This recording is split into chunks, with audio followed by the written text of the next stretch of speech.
Сегодня в республике стартует декада инвалидов, приуроченная к Международному дню инвалидов. Декада инвалидов традиционно проходит с 1 по 10 декабря. Это сотни мероприятий, направленные на поддержку людей особой категории. Благотворительные акции, спортивные соревнования, мастер-классы, конкурсы. Рустам Минниханов поручил Министерству соцзащиты, главам районов и министрам принять активное участие, взаимодействовать с общественными организациями и родительским сообществом детей-инвалидов.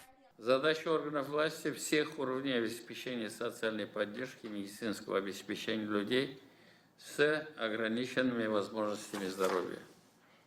Создание условий для реализации их прав, способностей и творческого потенциала. Вовлечение их в общественную жизнь с учетом их желаний, трудовую деятельность. Формирование в городах и районах доступной среды в общественных местах, социальных учреждениях. 9 декабря в стране отметят День Героев Отечества. В этот день чествуют героев Советского Союза, Российской Федерации, полных кавалеров Ордена Славы и кавалеров Ордена Святого Георгия. По всей республике возложат цветы к захоронениям героев, памятникам и бюстам. Рустам Минниханов поручил главам районов и городов принять личное участие в торжествах. Наши земляки во все времена были образцом доблести и мужества. И сегодня Татарстанция продолжает традиции дедов и прадедов, успешно выполняет задачи в рамках специальной военной операции.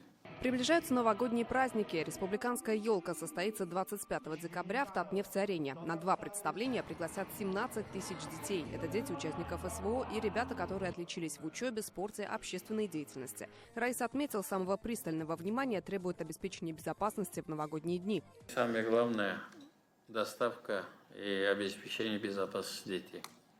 17 тысяч детей, ну понятно, там процентов 30 это, наверное, город будет.